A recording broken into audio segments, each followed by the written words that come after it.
So everyone, I'm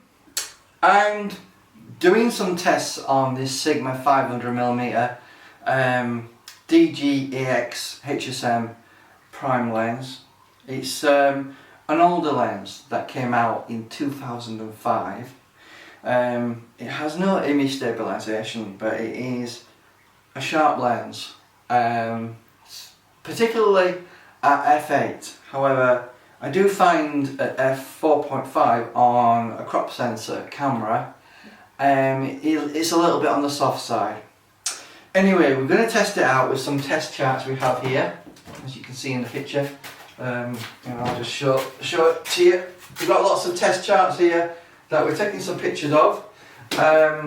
Ideally, we want to be checking the sharpness. So this should give you a good indication how sharp it can render the tests that we're running on this. So we're going to be looking at using aperture f4.5, 5.6, f8, f16 on a 32 megapixel 90D and a 30 megapixel full frame EOS R, a mirrorless camera.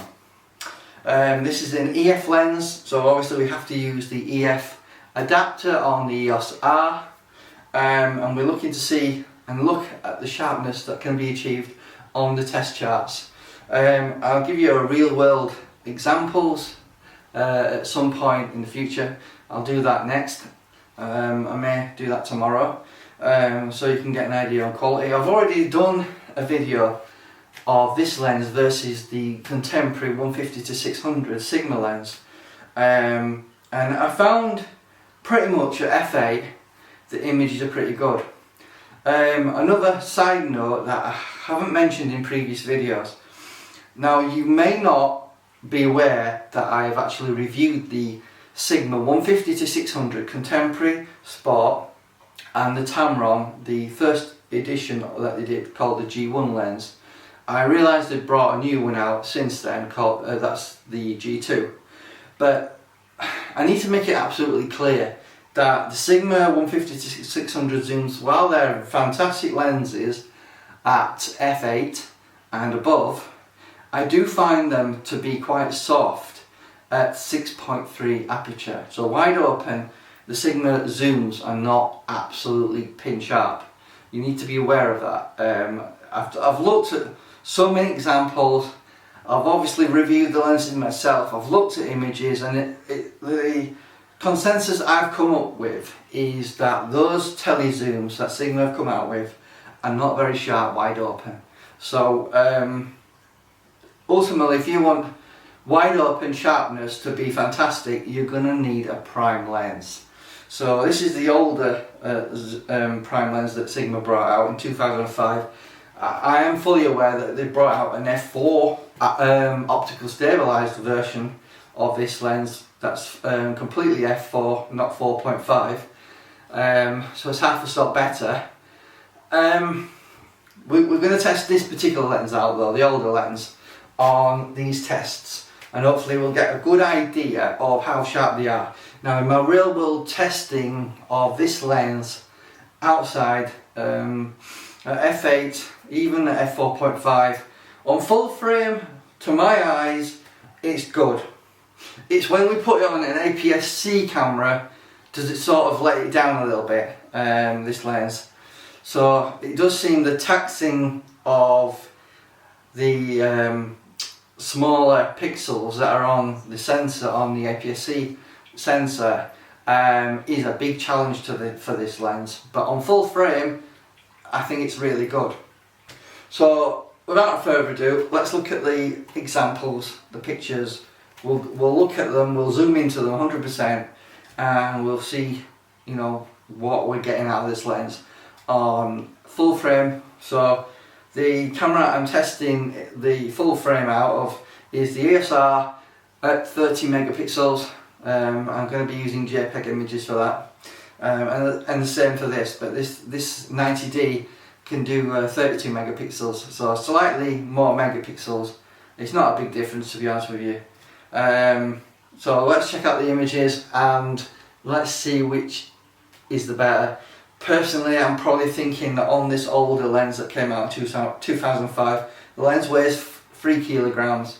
It does suffer with a little bit of chromatic aberration, I must be honest with you, but it's pretty good in terms of sharpness, and I've done lots of videos on this lens as well, so check those out. But personally, I think this is a good lens if you're wanting something, you're on a budget.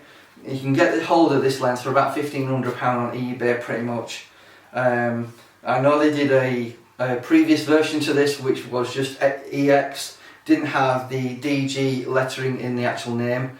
That's pretty good as well, but this has a few extra SLD DG elements, coatings that make it slightly better than that older lens.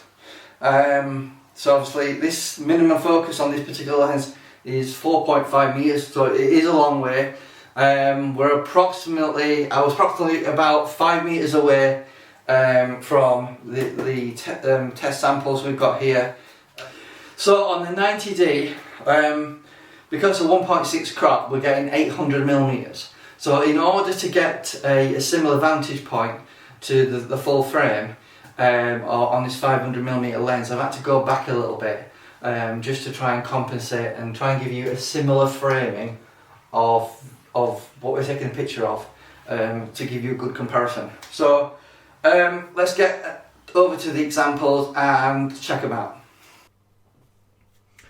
So carrying on from the introduction video, we've got some samples here on the 500mm Sigma lens that came out in 2005. So what I want to do is look at some samples on these test charts we've looked at and taken a picture of, and we're going to look at the 4 different apertures. We're going to look at F4.5, which is wide open, F5.6, F8 and F16 respectively, and what we're looking for is sharpness. So we're using the EOS R full frame 30 megapixel mirrorless camera to test out the capabilities of this lens wide open. So what I want to do is I want to zoom in. We're going to have a look at various parts on the lens and see if we can determine if it's a good lens or not. So first thing to do is have a look at looking at the center of the image. So this particular image here is at f4.5. So this is the test chart we've got here. So let's zoom in right into the middle of the image. I like to go to about 50%, sometimes 100%. Looking at the image, it looks really sharp and really nice. Let's go into 100%. It's rendering the image really well, and it looks extremely sharp in the center. If I'm looking at these 2 dots here, if I was to pick up something negative, it doesn't quite look pin sharp, but remember we're looking at 100% here, at 500 millimeters, so it's, you know, it's representing the test chart really well. So let's zoom out, get back to where we was at 25%. So what we like to look at is the corners now, to see how the corners are represented in the image. So let's just get down to the corner here, 100% there. It does appear to be less sharp in the corner here, but it still looks pretty good. Obviously make your own mind up if you think it's significantly sharp enough for you, if you are thinking about obtaining this lens yourself. So let's just come out of there, back to 33%, and let's have a look in the top corner, because what a lot of lenses tend to happen is they tend to be off center, and what you'll find is sometimes a certain corner will be sharper than the other. So let's just zoom into 100% here. Again, it looks very uniform to me. It's not quite as good as the center, but it still looks quite good there, looking at that. So let's just zoom out again, Let's go into this corner, top right corner. It does seem to be a manufacturing issue with a lot of lens manufacturers that the top right corner and the bottom left right corner don't seem to be as good as the left. I don't know if that's the case with most lenses out there, but it does seem to be the case with a lot of lenses that you'll look at. So let's zoom back out, 33%, and let's zoom in this corner here. Pretty much looks uniform to me, 100%. The lens is doing a reasonably good job. So let's have a look how the image has improved at f5.6. Now looking at the center, it certainly looks a lot sharper to me.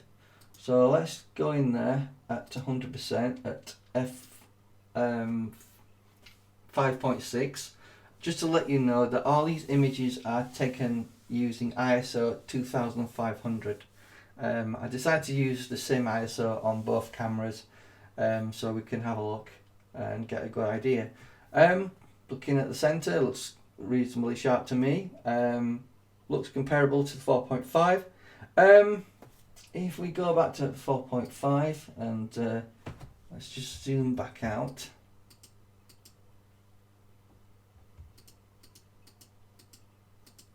And then zoom back in here to 100%. Let's just compare it to f4.5 to 5.6. 5.6,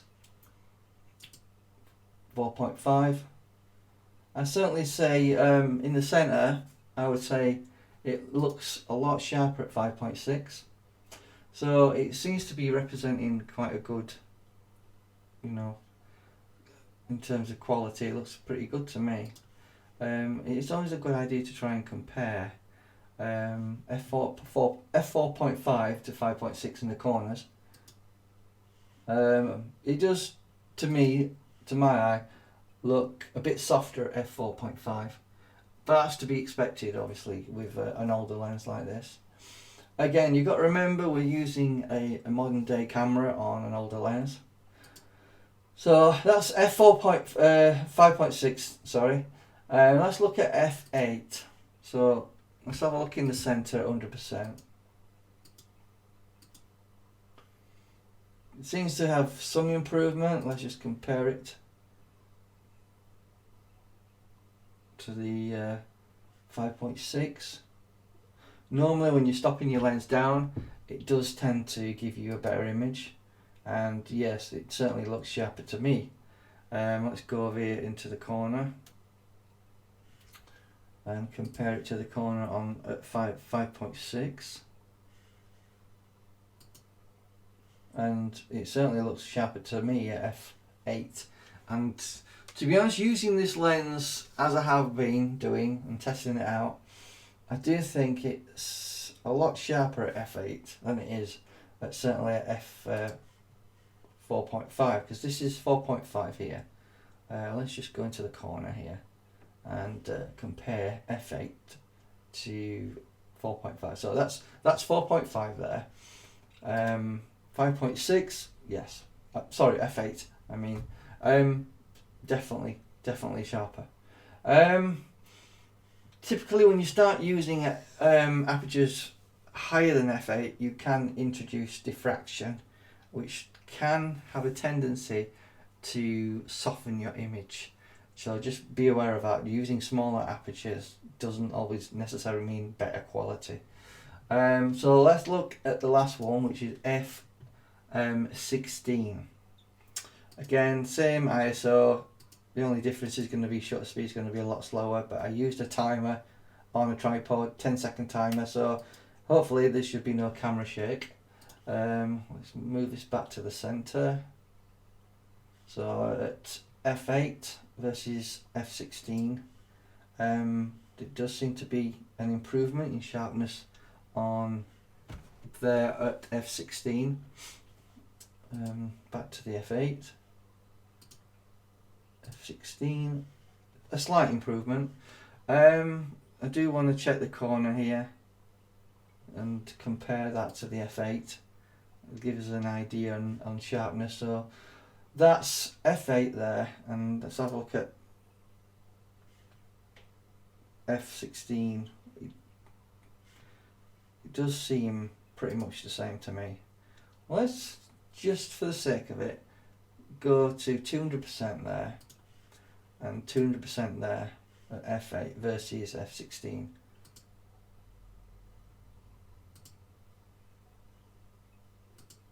It's hard to tell. They're pretty much similar to me. I don't think there's much of a difference there between f8 and f16. So there you are on that particular test. Looking at that, I think it's a good lens. You know, you're not going to be disappointed with the results. Let me know what you think in the comments, and subscribe to the channel. I do appreciate, and like the video if it helps you out looking at the differences in these different apertures. The next thing we're going to look at is an Apsc lens. Sorry, an Apsc camera, the 90D. I want to compare it side by side, looking at these images, and compare it. So let's go and check out the 90D now.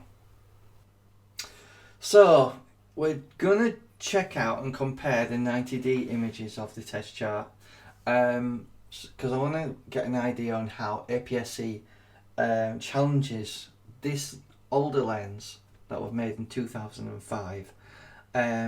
Because the pixels are smaller, all Apsc cameras tend to be more challenging on full frame lenses than, say, full frame cameras are.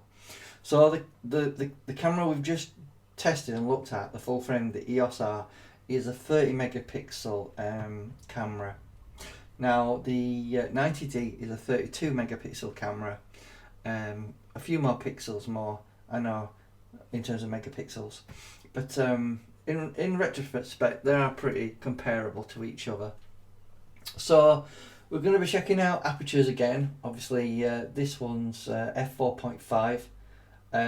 The next one will be 5.6, the one after that f8, and the one after that f16. We're going to check the center, we're going to check the corners. We'll see more or less if it's a good thing to use, because we're actually effectively the focal length is 800 millimeters. So obviously it's certainly 300 millimeters more than using 500 millimeters on full frame, because that's the effect of putting an Apsc camera on any full frame lens. You have to times it by 1.6, and that gives you your true focal length. So in this particular instance, we've got a 800 millimeter prime lens on this 500, which is insane. You don't always have to use extenders, you know, to make your focal length longer. You can, in effect, use a different camera, like you know, Apsc camera. Obviously, I'm fully aware that the EOS R and the R6 and the R5 don't have any Apsc cameras in their lineups at the moment, but that will change in the coming years. So at the moment I'm using an adapter to adapt EF lenses onto the EOS R camera. Anyway, without further ado, let's have a look at the samples and let's get into this video. So what we want to be doing is obviously zooming into the center and having a look at how the image is resolved at f4.5. So let's zoom in there. We want to be going all the way to 100% just to give us an idea of how sharp it is. Now it doesn't seem very sharp, if I'm honest with you. It does feel like it's quite soft there. Looking around the image into the corner, because I do like to have a look and see. We do see some fall off in the corners, but less so than you would have on full frame, because what you got to remember is the majority of the sensor, well, all of the sensor is in the sharpest part of the lens, which is the center. But there is a bit of fall off there, as we can see if we do zoom out a little bit. try and compare it to the centre. Let's have a look in the top corner. 100%. It does feel quite soft. It does seem to be a regular occurrence that the right side of the lens does seem to be not as sharp as the left side. I don't know if that's a manufacturing defect of all lenses, but it does seem to be the case. Looking at that, it just feels very soft. Let me know in the comments what you think. Do you think on Apsc at F4.5 it's good or not great? Because it doesn't seem like it's that sharp. In general on Apsc, it does feel better on full frame than it does on a crop sensor camera like the 90D. Anyway, let's have a look at f5.6. ISO is 2500, and the only difference is like the shutter speed. So let's go into 100%. I do like to compare it to the different apertures, just to give you a quick representation. To be honest, I don't think there's much difference. It still feels quite soft. 5.6. Let's have a look in corners. Near this 8 tends to be giving me a rough idea of how it's doing in the corners. Does it look any better at f5.6 than it does at f4.5? Not really, no. It might even be a tiny bit worse, if I'm honest. Let's move on to f8. f8 tends to be the sweet spot aperture on most lenses.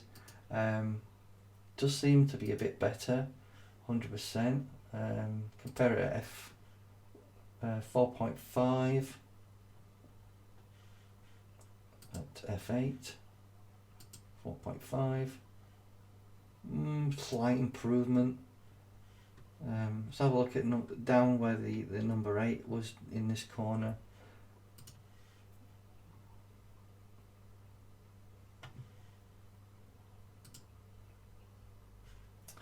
Doesn't seem to be that much of an improvement. A little bit. You know, make your own mind up in the comments. Let me know what you think. Do you think it's not fantastic? Let's have a look in the bottom corner, see if that improves anything.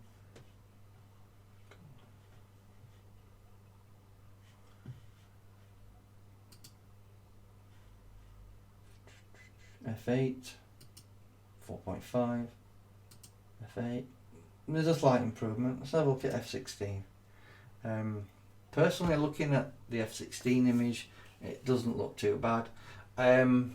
If I'm honest with you, I probably wouldn't want to crop images using this lens, but you shouldn't have a need to with it being 800mm. Let's have a look in the centre. 100% versus f4.5. That should give us a better idea. f16, f4.5, f16. This is f8, f8, f16, f8, f16. I have to be honest with you, looking at these images, I would certainly say the full frame images certainly look better to me. Let me know in the comments what you think. I think if you're not going to crop in and just use Apsc camera on this particular lens, it should be fine. The imagery should be pretty good. But I think when you start cropping in, that's where you're going to get into problems here, where you realise this lens is not particularly that sharp compared to having it on a full frame. But I tell you what, let's have a look at two images on full frame versus Apsc, and it'll give us more of a comparison, and then you'll see a difference. So okay, that's that. So we're going to compare images from the EOS R, which is full frame, versus Apsc on the 90D. So we're just going to have a look at the images, and hopefully it'll give us a good idea on which is better on this particular older lens. Obviously we already know Aperture is challenging on any full frame lens when you compare it to a full frame camera. So we've got the EOS R here at 30 megapixels full frame camera, adapted obviously because it's in the F lens, and obviously it's natively on the 90D as well. So you know, I didn't really tell any difference in focusing, it was pretty much the same. So that's a testament to the adapter, the EF adapter that you can put on the EOS R. Anyway, let's have a look at the results that we've got here. So we've got 2 images at f4.5 and 2 images at f8. Generally f8 tends to be the sweet spot of most lenses. And in most cases you have to stop the lens down to give yourself the best results, unless you do have one of the expensive Canon white primes. But generally speaking, if you're buying any sort of other type of lens, off-brand make, you will have to stop it down at least by 1 stop. So the EOS R here at f4.5, let's zoom in there to 100%, like I'd like to do most of the time. It gives an idea on sharpness, and it looks pretty good. I like it. You know, I'd say that's a really good representation of the image.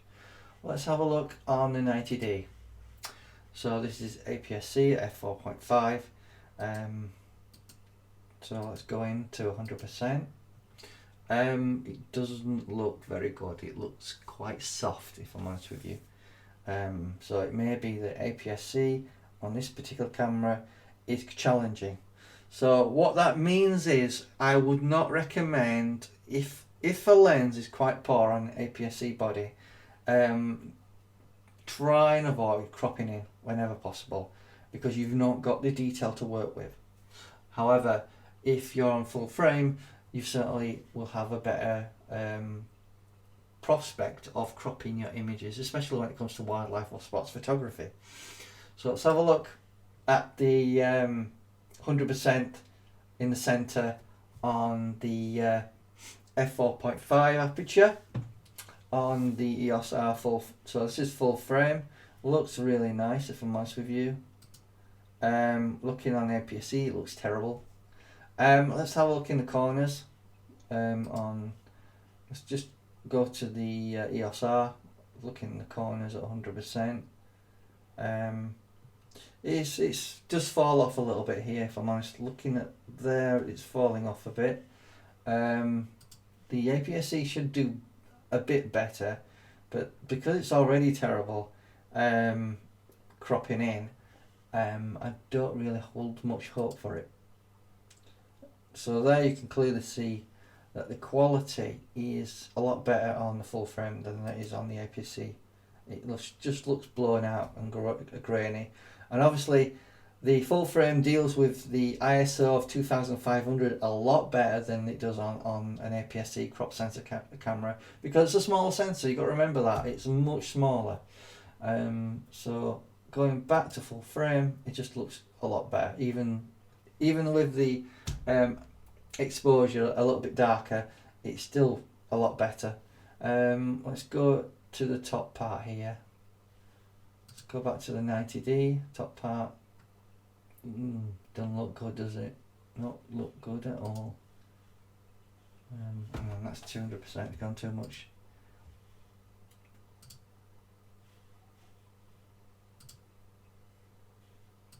Yeah, it's not good, is it? Alright, let's have a look at f8 on the EOS R, which means it should literally blow away Apsc. So let's have a look in the centre. It's 100%. Looks pretty good. Apsc, it does seem to have improved significantly at f8, but it's still not up to the same quality that we're getting out of the full frame. So, like I've already said, I would probably say to you, don't crop with the Apsc camera on, but you can crop with the full frame EOS R. Let's go into the corner here. I like to check out these bottom corners here and compare it to the Apsc.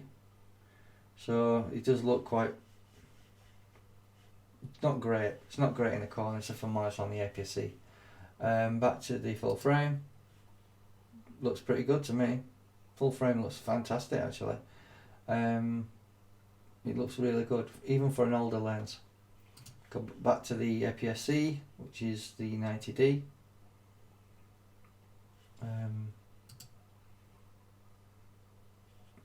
90D, it just doesn't look good in the corners. It really doesn't. Let's have a look in the far corner here, or F8. Back to the EOS R. EOS R looks reasonable. What you find is on full frame in the corners, your image suffers because the lens isn't designed to be fantastic in the corners. It's sharpest in the center of the lens. So obviously if you're going to crop and your image is in the center, cropping is not a problem. On Apsc I would not recommend it. Let's just go back to the center. That's the center on Apsc 90D at 32 megapixels, and on the full frame that we have here it's 30 megapixels. So there's a slight difference with pixels, but 2 megapixels ain't going to make much of a big deal. Apsc versus full frame. I think full frame with this 500 prime wins out. So I would recommend, when you're using an older lens and it's designed for full frame, try and avoid using Apsc on it.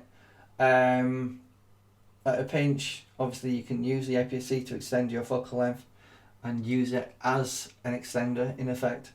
But I would highly recommend you try putting an extender on while you're using an Apsc camera like the 90D, 80D, 70D, because you're not going to be too happy with the results.